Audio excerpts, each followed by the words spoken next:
Halo rekan-rekan mahasiswa pasca sarjana hukum dan praktisi hukum. Kali ini saya akan membahas mata kuliah hukum perbankan dan lembaga keuangan, khususnya pasar modal. Sebelum itu, saya akan menjelaskan beberapa pokok bahasan yang akan saya bahas pada waktu saat ini. Yang pertama, ada pendahuluan. Yang kedua, instrumen dan pelaku pasar modal. Yang ketiga, prinsip keterbukaan. Yang keempat, pelanggaran dan kejahatan pasar modal.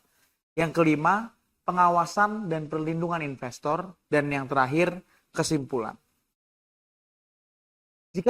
Jika kita berbicara tentang lembaga keuangan, seringkali pikiran kita tertuju pada perbankan. Namun, dalam ekosistem keuangan modern, pasar modal atau capital market merupakan instrumen disintermediasi keuangan yang sangat strategis. Secara yuridis, landasan utama kita adalah Undang-Undang Nomor 8 Tahun 1995 tentang pasar modal, yang kini telah mengalami penguatan signifikan melalui Undang-Undang Nomor 4 Tahun 2023 tentang pengembangan dan penguatan sektor keuangan. Pasar modal bukan sekedar tempat jual beli saham, melainkan sebuah sistem hukum yang kompleks yang mempertemukan pihak yang membutuhkan dana dengan pihak yang memiliki kelebihan dana atau investor. Instrumen dan pelaku pasar modal. Objek hukum di pasar modal disebut dengan efek. Berdasarkan pasal 1 angka 5 Undang-Undang Pasar Modal, efek adalah surat berharga yang mencakup surat pengakuan hutang, surat berharga komersial, saham, obligasi, tanda bukti hutang, unit penyertaan kontrak investasi kolektif, hingga instrumen derivatif. Secara hukum, instrumen ini adalah bentuk perjanjian. Saham adalah bukti kepemilikan yang memberikan hak-hak korporasi kepada pemegangnya. Sementara obligasi adalah instrumen utang yang memberikan hak tagih. Disinilah peran hukum perdata dan hukum dagang bersinggungan erat dengan hukum pasar modal. Subjek hukum dalam pasar modal. Yang pertama, emiten dan perusahaan publik. Mereka adalah entitas yang melakukan penawaran umum.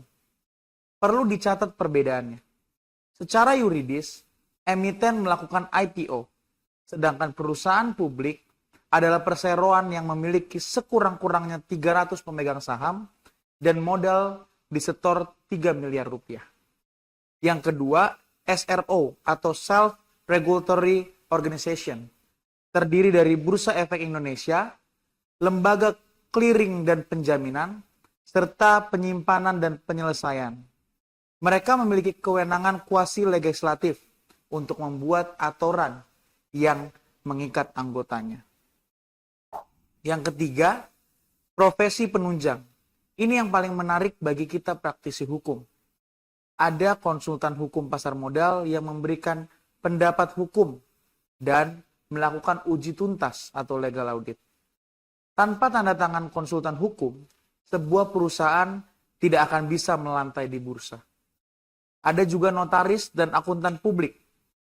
Keberadaan mereka berfungsi sebagai gatekeeper untuk memastikan validitas legalitas sebuah perusahaan sebelum menawarkan efeknya kepada masyarakat. Sekarang kita masuk ke jantungnya hukum pasar modal, yaitu prinsip keterbukaan pasar modal. Prinsip keterbukaan atau disclosure principle. Dalam literatur hukum, prinsip keterbukaan sering disebut sebagai the doctrine of full and fair disclosure.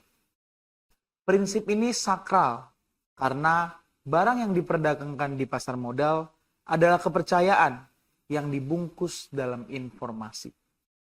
Investor tidak bisa melihat fisik pabrik setiap hari. Mereka hanya bisa melihat laporan.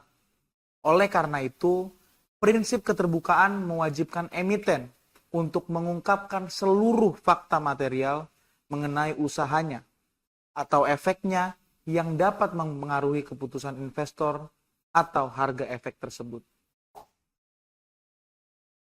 Keterbukaan itu tidak hanya dilakukan saat IPO melalui prospektus, tetapi juga bersifat berkelanjutan. Secara yuridis, ada 3 fungsi utama prinsip keterbukaan. Yang pertama, menjaga efisiensi pasar. Apa yang dimaksud dengan menjaga efisiensi pasar? Fungsi utama prinsip keterbukaan adalah agar mencerminkan harga yang ada, mencerminkan nilai yang sebenar-benarnya. Yang kedua, mencegah penipuan atau fraud. Apa yang dimaksud dengan fungsi mencegah penipuan?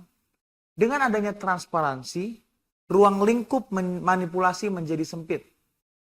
Sehingga semua info yang diberikan oleh emiten harus terbuka dan tidak ada yang ditutup-tutupi. Yang ketiga, perlindungan investor. Perlindungan investor memberikan landasan bagi investor untuk mengambil keputusan investasi yang rasional. Pelanggaran terhadap prinsip keterbukaan tersebut seperti menyembunyikan informasi penting atau memberikan informasi yang menyesatkan merupakan pelanggaran berat yang dapat berujung pada sanksi administratif hingga gugatan perdata atas dasar perbuatan melawan hukum. Jadi, setiap perusahaan harus memberikan informasi yang terbuka sehingga setiap investor boleh melihat jangka panjang dan boleh menentukan keputusan investasi yang rasional sebelum memberi efeknya. Selanjutnya kita akan membahas pelanggaran dan kejahatan pasar modal. Kejahatan di pasar modal seringkali sangat canggih, melintasi batas negara dan bersifat non-fisik. Ada 3 kategori besar yang diatur dalam Undang-Undang Pasar Modal. Yang pertama, penipuan atau fraud. Sebagaimana diatur dalam pasal 90, yaitu menipu pihak lain dengan menggunakan sarana atau muslihat tertentu dalam kegiatan perdagangan efek. Yang kedua, manipulasi pasar, yaitu tindakan menciptakan gambaran semu tentang harga atau aktivitas perdagangan di bursa efek. Tujuannya untuk menggiring harga ke arah yang diinginkan pelaku demi keuntungan pribadi. Dan yang ketiga, insider trading atau perdagangan orang dalam. Ini adalah the most sophisticated crime, yaitu terjadi ketika seseorang bertransaksi berdasarkan informasi orang dalam yang belum tersedia untuk publik. Oleh karena itu, kejahatan pasar modal dan pelanggaran pasar modal inilah yang tentunya akan mendapatkan tindakan hukum. Dalam perspektif hukum, kita mengenal teori fiduciary duty, di mana orang dalam memiliki kewajiban moral dan hukum untuk tidak mengambil keuntungan dari informasi yang ia dapat karena jabatannya. Namun, Undang-Undang P2SK kini memperluas jangkauan ini untuk menyasar siapa saja yang memperoleh informasi secara melawan hukum. Penegakan hukum di sini sangat menentang karena pembuktiannya membutuhkan analisis data transaksi yang sangat rumit. Selanjutnya, kita masuk ke pokok pembahasan pengawasan dan perlindungan investor. Tentu, kita memiliki pertanyaan besar. Siapa yang mengawasi ekosistem raksasa ini?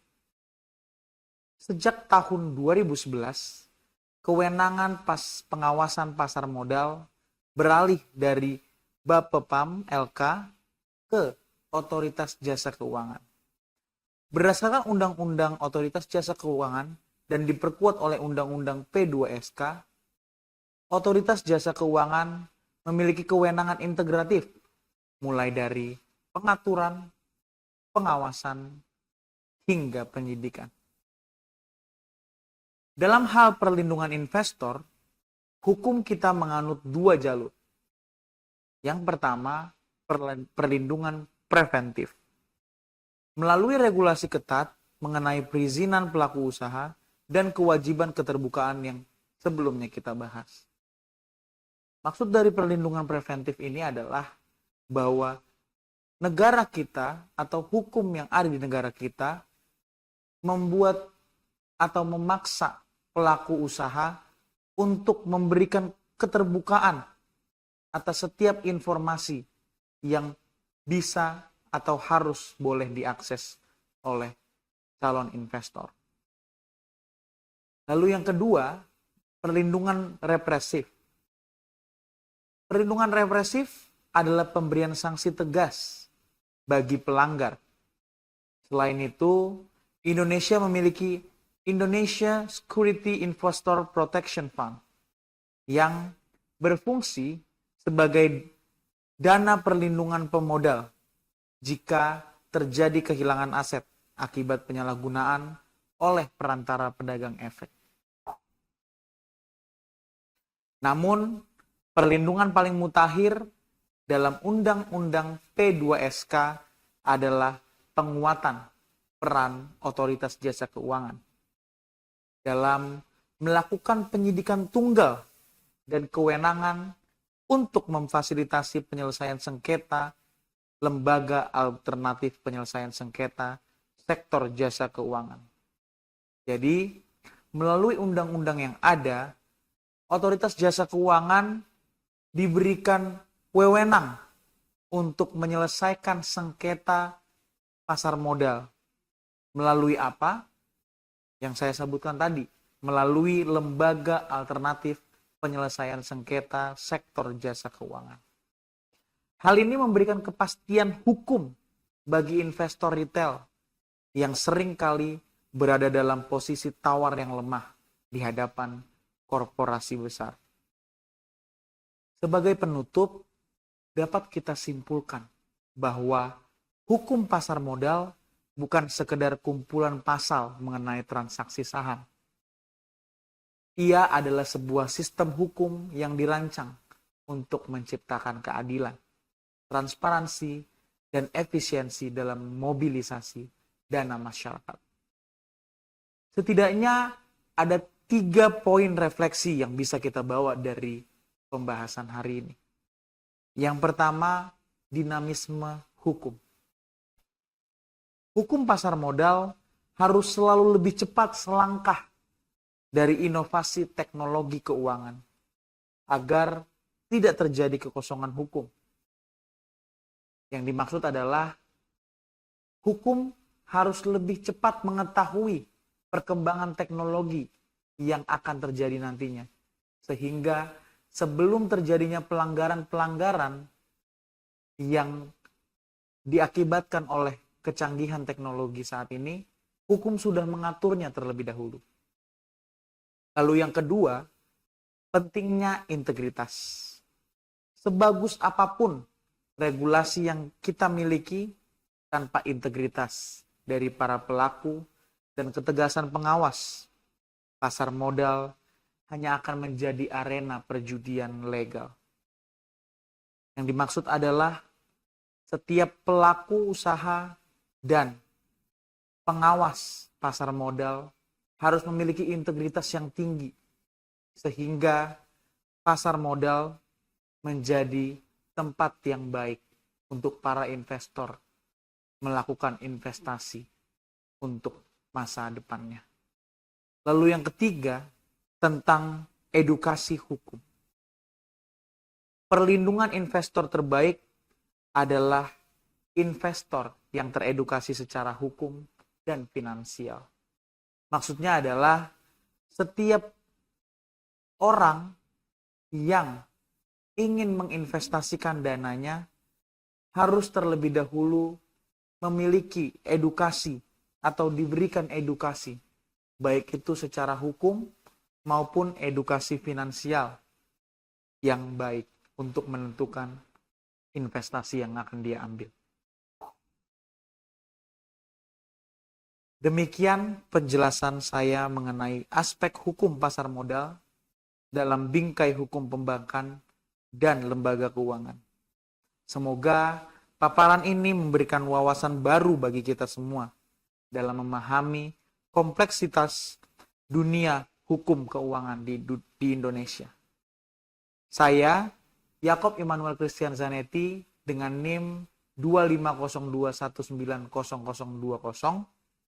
pamit undur diri. Terima kasih atas perhatiannya dan sampai jumpa di pembahasan selanjutnya.